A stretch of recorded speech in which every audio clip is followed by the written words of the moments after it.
दोस्तों ये स्टोरी का तीसरा भाग है तो चलिए शुरू करते हैं आगे की स्टोरी। राजवंश हवेली में सब बहुत परेशान थे। ज्योति रोते हुए कह रही थी, आप लोग क्या कर रहे थे? आप ही के साथ वह घूमने गया था, आपने उसे कैसे खो दिया? निर्मला देवी अभी तक शांत बैठी थी। उन्होंने हेमंत को कहा, वायु को फोन लगाएं और उन्हें यहाँ की सिचुएशन बताएं। हेमंत ने हाँ में सिर हिलाया और चला गया। इधर राजवंश कॉर्पोरेशन में टॉप फ्लोर पर वायु विंडो के पास खड़ा था और उसके पीछे असिस्टेंट करण। तभी करण का फोन बजा। उसने फोन उठाकर बात की और कहा, ठीक है मैं सर को बता दूंगा। फिर उसने वायु की तरफ देखा और कहा, सर वह मिल नहीं रहा। वायु ने कहा, 7 वेपन्स को उसे ढूंढने भेजो। 7 वेपन्स वायु की स्पेशलिस्ट टीम है जिसे उसने 7 लोगों के साथ शुरू किया था और अब उसमें से 100 से भी ज्यादा लोग हैं, क्योंकि हर एक इंसान 10 लोगों का एक साथ मारने की ताकत रखता है। बहुत ही निर्दयी तरीके से वह लोगों को मारते हैं। इस टीम से अंडरवर्ल्ड के लोग भी डरते हैं, इसलिए वायु का नाम वहां बहुत इज्जत से लिया जाता है। सनशाइन स्कूल लाइब्रेरी में एक बेंच पर वही मैडम बैठी थी और उनके आसपास कई सारे बच्चे थे। वीरा उनके सामने बैठी थी और उनसे कह रही थी, मैम आपने कहा था ना मुझे यह किताब नहीं पढ़ना चाहिए। चलिए फिर आप इसके एक सवाल को सॉल्व कर दीजिए। अगर मुझे लगा कि ये बहुत कठिन है तो मैं इसे कभी हाथ नहीं लगाऊंगी।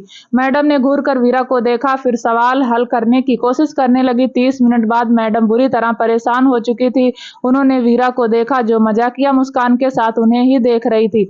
उसे ऐसा मुस्कुराता मैडम चिढ़ कर कहने लगी, तुम बहुत हंस रही हो तो तुम ही क्यों नहीं कर लेती? वीरा ने एक नजर उन्हें देखा, फिर बिना कुछ कहे सवाल करने लगी। उसके छोटे छोटे हाथ कॉपी पेन से खेल रहे थे। उसकी उंगलियां कॉपी पर ऐसे चल रही थी जैसे वह कोई प्रोफेशनल हो। 10 मिनट बाद वहां खड़े एक लड़के ने हैरान होकर वीरा को देखा और कहा, करेक्ट आंसर। सबने तुरंत उस कॉपी में देखा। जो जो उस सब्जेक्ट को जानते थे वह मैडम भी मुंह खोले अपने सामने बैठी लड़की को देख रही थी और उन्होंने कहा, इसको जरूर पहले से यह पता होगा। क्या हुआ? बाकी स्टूडेंट मजाक उड़ाने के लहजे में उस मैडम को देख रही थी। तभी वीरा ने एक और सवाल सॉल्व कर दिया। रावी उसके साइड में ही खड़ी थी, मुंह बनाते हुए कहने लगी, गलत बात दी। आपने मुझे पहले कहा था इसको क्वेश्चन के लिए हम कंपटीशन करेंगे, जो पहले सॉल्व करेगा वह जीतेगा। आपने सॉल्व कर दिया। हर कोई हैरानी से उन दो बच्चियों को देख रहा था और मन में सोच रहा था, ऐसे सवाल जिन्हें बच्चे 2 दिन तक सॉल्व नहीं कर पाते थे, उन्हें या बच्चे ऐसी बातें क्यों बोल रही हैं जैसे या 2 का पहाड़ा हो। तभी लाइब्रेरी में स्कूल के प्रिंसिपल आ गए। वह काफी घबराए लग रहे थे। उन्होंने घुसकर उस मैडम को देखा, फिर रावी और वीरा को देखकर कहने लगे, बच्चों आप दोनों चलो, आप जो किताब को पढ़ना चाहें वह पढ़ सकते हैं। और सारे स्टूडेंट को अपनी अपनी क्लास में जाने को कह दिया। सब कंफ्यूजन में एक दूसरे को देख रहे थे कि वहां के प्रिंसिपल बहुत खड़ूस थे। सब चुपचाप वहां से चले गए। छुट्टी के बाद रावी और वीरा भी स्कूल बस से घर चले गए। धैर्य को आने में अभी भी समय था। देहरादून की एक ऊंची पहाड़ी पर शाम के 5 बजे पूरी पहाड़ी पर कई लाशें पड़ी थी। हवा में खून की बदबू फैली हुई थी। उन लाशों के सामने 10 लोग खड़े थे। तभी वहां एक रोल्स रॉयल कार आकर रुकी। उसमें से वायु अपनी व्हाइट शर्ट को ठीक करते हुए बाहर निकला। उसने देखा जमीन पर लगभग 40 से ज्यादा आदमी मरने की हालत में पड़े थे। उन्हें इतनी बेदर्दी से मारा गया था कि किसी की भी रूह कांप जाए, पर सामने खड़े 10 आदमी भावहीन लग रहे थे। उनमें से एक आदमी आगे आया और अपना सर झुकाते हुए कहने लगा, सर इन लोगों ने इन्हें पहाड़ी पर पेड़ से बांध कर रखा था और उन्हें खाई में फेंकने का प्लान कर रहे थे। वायु सामने देखते हुए कहने लगा, कहाँ है वो? तभी एक आदमी अपने साथ छोटे बच्चे का हाथ पकड़कर अपने साथ ला रहा था। उस बच्चे के मुंह पर काला कपड़ा ढका हुआ था। जब वह आदमी वह कपड़ा हटाने लगा तो वायु ने मना कर दिया और उसे कार में बैठाने को कहा। फिर पीछे मुड़कर जाते हुए कहने लगा, उन सबको खाई में फेंक दो और एक आदमी को उनके मालिक के पास भेज दो। यह कहकर वहां से चला गया। कार में इस वक्त बिल्कुल शांति थी। सिर्फ बच्चे के धीरे धीरे रोने की आवाज आ रही थी। जैसे ही वायु के कान में आवाज पड़ी उसका दिल नरम पड़ गया। उसने अपना एक हाथ उठाया और इस बच्चे के सर पर रख दिया। गर्माहट महसूस होते ही वह बच्चा वायु से लिपट कर रोने लगा। वायु धीरे धीरे उसको सहला रहा था। भले ही उसने उस बच्चे पर कभी ध्यान न दिया हो, पर वह उससे नफरत भी नहीं करता था। थोड़ी देर बाद वह लोग राजवंश हवेली पहुंच गए थे। निर्मला देवी एक टक दरवाजे को देख रही थी। तभी उन्हें कुछ गाड़ियों की रुकने की आवाज आई। यह आवाज सुनते ही वो उठ के खड़ी हो गई। ज्योति, जो इस वक्त अपने कमरे में नेल पेंट लगा रही थी, वह भी रोने का नाटक करते हुए नीचे आ गई। उसे बच्चे की बिल्कुल परवाह नहीं होती, वह तो बस जरिया था इस घर में बने रहने का। वायु अपनी गोद में उस बच्चे को लेकर अंदर आया। बच्चा निर्मला देवी को देखकर दौड़कर उनके पास गया और अपने छोटे छोटे हाथों से उनके पैरों से लिपट कर कहने लगा, दादी साहब, उन लोगों ने हमें ऊपर से फेंक दिया था, उन्होंने हमें मारा भी। निर्मला देवी उसे गले लगाते हुए कहने लगी, हर्ष चुप हो जाइए, अब आप घर पर हैं। फिर एक नौकर को हर्ष को ले जाने को कह दिया। ज्योति अभी भी पीछे वैसे ही खड़ी थी, वह एक टक से वायु को देखे जा रही थी। उसे हर्ष की बिल्कुल चिंता नहीं थी। फिर वह रोने का नाटक करते हुए वायु के पास जाकर कहने लगी, वायु जी, थैंक यू, आपने हमारे बच्चे को बचा लिया। हर्ष के साथ होने के कारण वायु की आंखों में जो नरमी थी, यह शब्द सुनते ही गुस्से में बदल गई। उसने घूर कर अपने सामने खड़ी उस लड़की को देखा और कहा, वह सिर्फ इस घर का वारिस है, वह मेरा बेटा नहीं है और ना ही हमारा। अपने शब्दों पर ध्यान दो। इतना कहकर वह चला गया। उसकी आवाज में इतनी ठंडक थी कि ज्योति की रीढ़ की हड्डी में कंपन होने लगा था। वह पीछे पलटकर मुस्कुराते हुए निर्मला देवी से कहने वाली थी, दादी सा। निर्मला देवी ने उसकी बात काटते हुए कहा, आपको हर चीज का ध्यान रखना चाहिए। उन्हें यह बिल्कुल पसंद नहीं था कि उनके पोते पर कोई दबाव बनाए। भले ही उन्होंने उसकी इच्छा के खिलाफ ज्योति और उसके बच्चे को इस घर में रखा था, पर उन्होंने कभी उसे इन्हें अपनाने के लिए मजबूर नहीं किया। निर्मला देवी के जाने के बाद ज्योति मुट्ठी कसते हुए मन में कहने लगी, बस एक बार बुढ़िया, एक बार वायु को मेरे हाथ में आने दे, तुझे तो मैं तब सबक सिखाऊंगी। शाम को 7 बजे पूरी राजवंश हवेली रोशनी से जगमगा रही थी। कई अमीर और इज्जतदार लोग जश्न में शामिल हुए थे। वहां कई सारे पॉलिटिशियन और आर्मी के लोग भी थे। यह कहना गलत नहीं होगा कि देहरादून में रहने वाला हर अमीर इंसान इस पार्टी में शामिल था, पर सबकी नजर सिर्फ सीढ़ियों पर थी, जैसे किसी का इंतजार कर रहे हो। निर्मला देवी ज्योति के साथ वहां आई। वायु के पिता वैभव राजवंश, माँ कृपा राजवंश, छोटा भाई तेजस राजवंश, चाचा सोहन राजवंश, वहीं चाची मयूरी राजवंश और उनके दोनों बच्चे क्रिस और अयाना भी शामिल थे। राजवंश खानदान के कई रिश्तेदार भी यहाँ आए हुए थे। ज्योति की नजर दरवाजे पर ही थी, तभी उसने देखा कि उसकी माँ शोभा और पिता वनराज, उसका भाई शोभित और बहन रूबी भी आ गए हैं। वह तुरंत उनके पास गई। शोभा जी ने इस समय काफी सुंदर साड़ी पहनी हुई थी और उसके बाकी परिवार वाले भी काफी अच्छे से तैयार थे। कोई कह नहीं सकता था कि 7 साल पहले या छोटे से घर में रहते थे। ज्योति ने राजवंश हवेली में आने के बाद से ही अपने माता पिता की आर्थिक स्थिति सुधारना शुरू कर दिया था। शोभा ने ज्योति को देखकर कहा, मेरी बच्ची कितनी खूबसूरत लग रही है। ज्योति मुस्कुराते हुए अपनी माँ को देखने लगी। तभी उसकी बहन रूबी आगे आते हुए कहने लगी, दी, या तो वही ड्रेस है ना जो प्रज्ञा भाटिया ने अभी बनाई है, इसकी कीमत लाखों में है। ज्योति शो ऑफ करते हुए कहने लगी, ऑफ कोर्स, या वही है। फिर वह अपने परिवार को लेकर निर्मला देवी के पास चली गई। वहां खड़े कई लोगों की नजर ज्योति और उसके परिवार पर ही थी। सब जानते हैं कि ज्योति ने इस घर को वारिस दिया था, इसीलिए सबको यही लगता था कि आगे चलकर यही इस घर की मालकिन बनेगी, और इस बात का ज्योति को काफी घमंड भी था। पर यह कितना सच है और कितना झूठ, यह तो ज्योति ही जानती थी। थोड़ी देर बाद सीढ़ियों से वायु नीचे उतर कर आया। उसने रॉयल ब्लू कलर का 3 पीस सूट पहना हुआ था, जिसमें उसकी गहरी नीली आंखें और ज्यादा उभर कर दिख रही थी। उसके बगल में एक छोटा सा 7 साल का लड़का चल रहा था, जिसने उसी की तरह सूट पहना हुआ था, पर वह काफी डरा हुआ लग रहा था। सबकी नजर सिर्फ उन दोनों पर ही थी। हमेशा की तरह वायु के चेहरे पर कोई एक्सप्रेशन नहीं थे, पर उसके हाथों में जैसे ही उसे कोमल उंगलियों का स्पर्श महसूस हुआ, उसकी आंखों में थोड़ी नरमी आ गई। उसने झुककर देखा तो वह हर्ष था। अपनी डरी हुई आंखों से सब जगह देखते हुए उसने अनजाने में ही वायु की उंगली पकड़ ली थी। वायु ने उसका हाथ अपने हाथों में लिया और चलाते हुए नीचे उतर आया। वायु का ऐसा बिहेवियर सबको देखकर यकीन नहीं होता था कि हर्ष वायु का ही बेटा है। ज्योति बड़े ही प्यार से वायु को देख रही थी। तभी ज्योति की माँ पीछे से आकर कहने लगी, देखने से कुछ नहीं होगा, तुम तो 7 सालों में कुछ नहीं कर पाई। ज्योति चिढ़कर कहने लगी, वह घर रहता ही कम है, इन 7 सालों में वह शायद 7 बार ही घर आया होगा, वह भी आज ही के दिन, क्योंकि निर्मला देवी से जबरदस्ती उसे बुलाती हैं। तभी शोभा जी ने धीरे से ज्योति के कान में कहा, राघव घर पर आया था। यह सुनते ही ज्योति का चेहरा पीला पड़ गया। इधर निर्मला देवी वायु को देखकर काफी खुश थी। उन्हें खुशी हो रही थी, उनका पोता अपने बेटे को अपना रहा है। वायु के पिता वैभव गुस्से से उस बच्चे को देख रहे थे तभी कृपा ने उनके कंधे पर हाथ रखते हुए कहा, आपको समझना होगा, आप जानते हैं ना वायु की क्या हालत है, वह आपका पोता है। वैभव जी गुस्सा दबाते हुए कहने लगे, मैं जानता हूं पर मुझे नहीं लगता कि वह मेरा पोता है, पर मां मानती ही नहीं है। तभी वायु का छोटा भाई हॉल के बीच में आकर कहने लगा, सब ध्यान से सुनिए, आज का दिन बहुत खास है। आज मेरे भाई का जन्मदिन है जिसे हम मनाने के लिए यहाँ इकट्ठा हुए हैं, तो मैं भाई से रिक्वेस्ट करूंगा कि वह यहाँ आए और केक कट करे। तभी वहां एक बहुत बड़ा केक लाया गया। वायु ने बिना भाव के केक कट किया और सबको खिलाया। हर किसी की इतनी हिम्मत नहीं थी कि वह वायु को केक खिला सके। जैसे ही वायु ने झुककर हर्ष को केक खिलाया, हर्ष ने एक बड़ी सी मुस्कान के साथ अपने एक हिस्सा वायु की तरफ कर दिया। वायु ने धीरे से मुंह खोला और केक खा लिया। उस केक का मीठा स्वाद उसके दिल को भी अंदर से मीठा कर रहा था।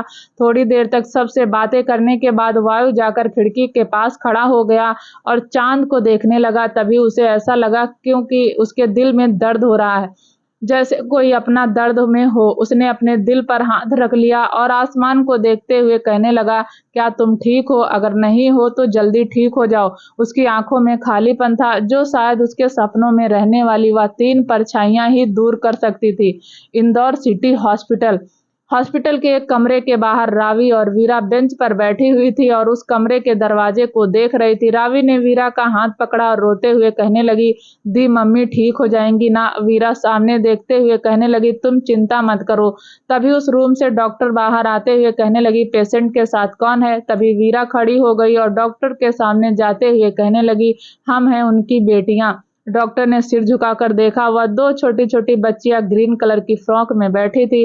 दोनों की शक्ल बिल्कुल एक जैसी थी पर भाव बिल्कुल अलग-अलग। जहां वह छोटी बच्ची बेंच पर बैठे रो रही थी, वहीं सामने खड़ी लड़की बिना किसी भाव के डॉक्टर को देख रही थी। डॉक्टर ने कहा, तुम किसी बड़े को बुलाओ। वीरा ने बिना किसी भाव के कहा, हम तीनों ही एक दूसरे के लिए हैं, आप मुझे बता सकती हैं।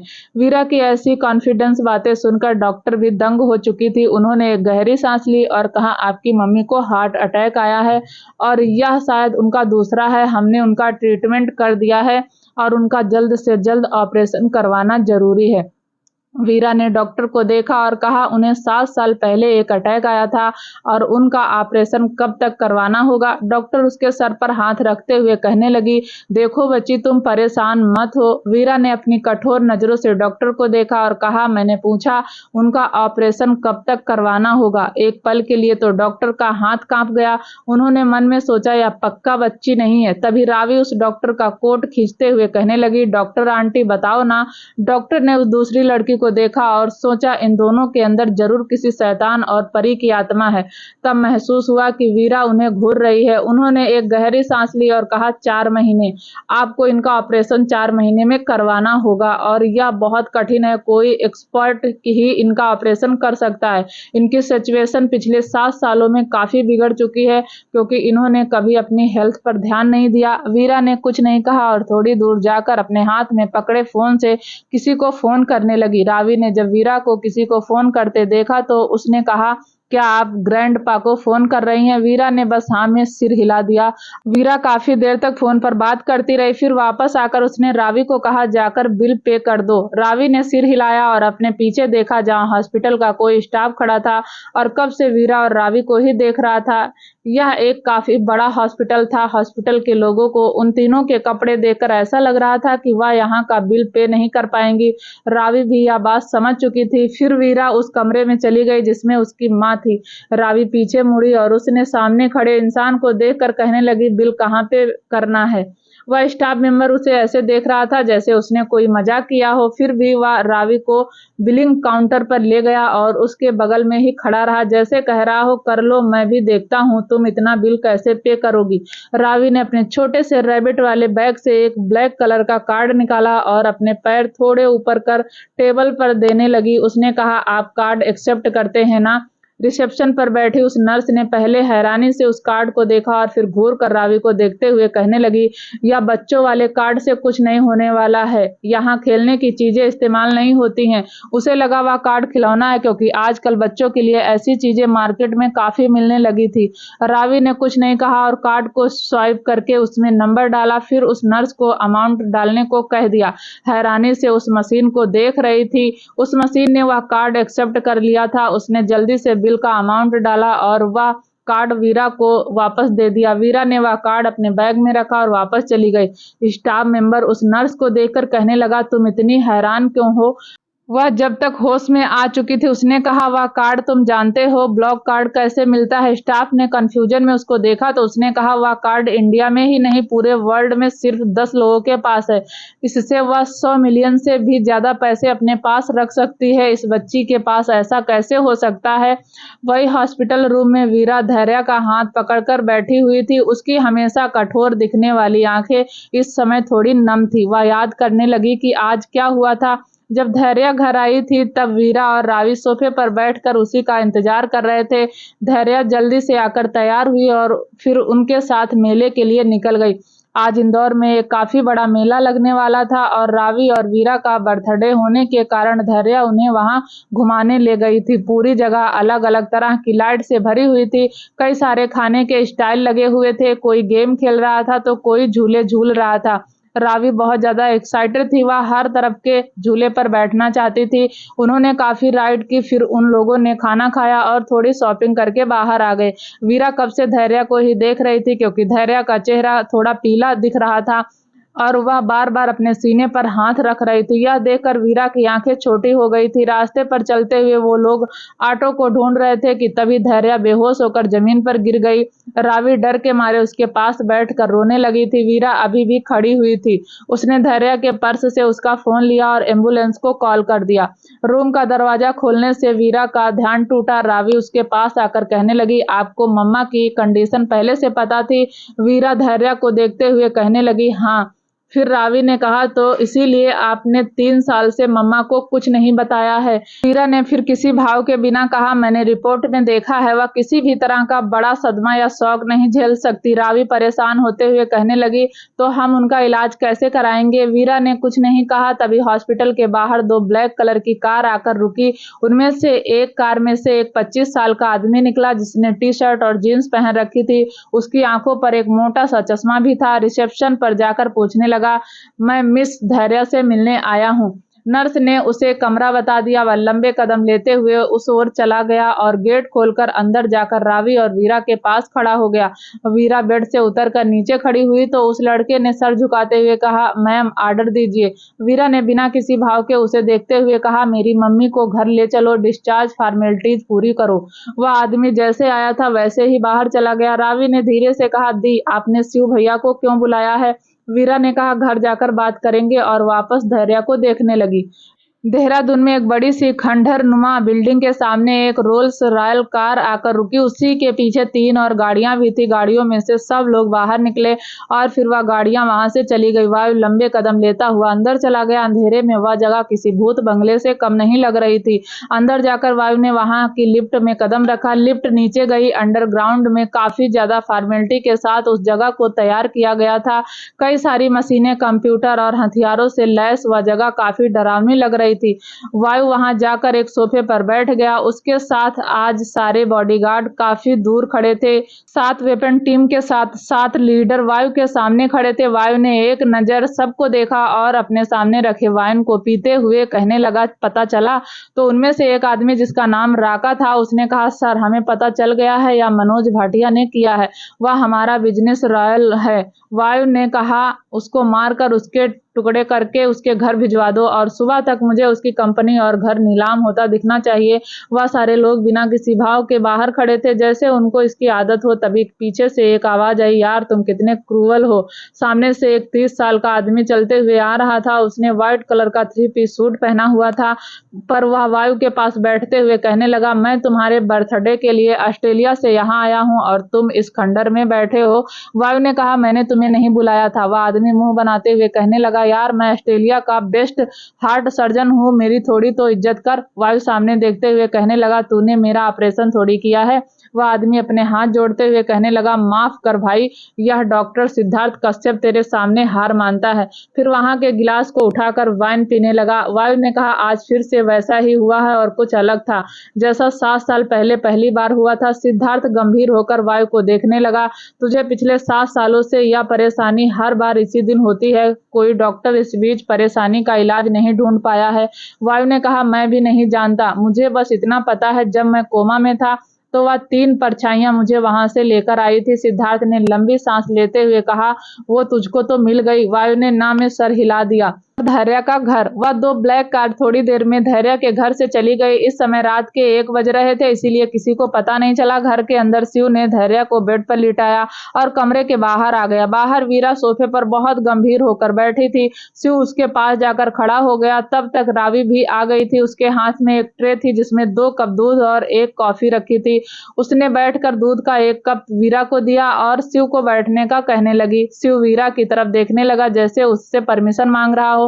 वीरा ने धीरे से सिर हिला दिया तो सामने वाले सोफे पर बैठ गया। वीरा दूध पीते हुए कहने लगी, इंफॉर्मेशन लाए हैं? तो शिव ने कहा, यस मैम, हमने सर्च किया है जिससे हमें 11 डॉक्टर के बारे में पता चला है और उन्हें सबसे ज्यादा कैपेबल एक ही है जो मिस धैर्य का इलाज कर रहे सकते हैं, पर एक परेशानी है। वीरा और रावी ने शिव की तरफ देखा जो थोड़ी उलझन में दिख रहा था। रावी ने कहा, शिव भैया क्या परेशानी है? उसने कहा, ma'am he is the most best heart surgeon in the world. अगर वह आपकी मम्मी का ऑपरेशन करेंगे तो आपकी मम्मी के बचने की बहुत ज्यादा चांसेस हैं। जैसे ही शिव ने लास्ट लाइन कही उसे अपनी पीठ में ठंडक महसूस हुई, क्योंकि वीरा और रावी उसे बहुत बुरी तरह घूर रहे थे। रावी जिसके चेहरे पर हमेशा मुस्कान दिखती थी, वह भी इस समय शिव को ऐसे घूर रही थी जैसे उसे खा ही जाएगी। वीरा ने दूध का 1 सिप लिया और कहा, प्रॉब्लम क्या है? शिव ने कहा, वह पार्टिकुलरली सिर्फ एक फैमिली के लिए ही काम करते हैं। कहा यह जाता है कि डॉक्टर की हर पीढ़ी सिर्फ और सिर्फ उस फैमिली के लिए ही काम करती है। उनका रूल है कि वह उस फैमिली के अलावा किसी का भी इलाज नहीं करते। रावी ने अपने हाथ में पकड़े कप को गुस्से में कस लिया और कहा, यह लोग बिल्कुल सेल्फिश हैं। कोई अपना पेशेंट उसकी फैमिली के बेसिस पर कैसे चुन सकता है? फिर तो वह कोई बेस्ट डॉक्टर नहीं है, ही इज द वेस्ट।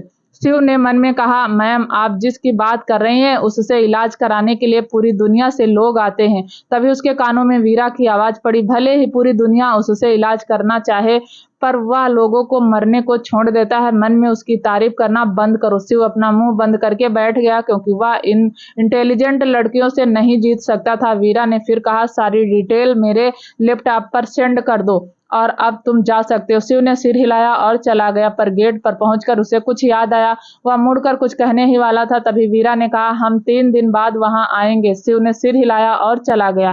राजवंश महल। रात के 3 बज रहे थे। पूरी जगह सन्नाटा पसरा था। तभी एक कमरे का दरवाजा खुला। उसमें से कोई काले कपड़ों में बाहर आया। उस इंसान का पूरा मुंह ढका हुआ था। वह धीमी कदमों से वहां से बाहर चला गया और थोड़ी दूर जाकर टैक्सी में बैठ गया और एक छोटे से घर के पास आकर रुका। जैसे ही वह घर में किसी ने उसे खींचकर अपने गले लगा लिया और किस करने लगा। फिर उस आदमी ने कहा, मैंने तुम्हें पहले ही बोला था, मुझे मेरा बच्चा दे दो। ज्योति, तुम ऐसा नहीं कर सकती। ज्योति ने जल्दी हंसते हुए कहा, तुम्हें लगता है कि मैंने तुम्हारा बच्चा ना देकर तुमसे गद्दारी की है?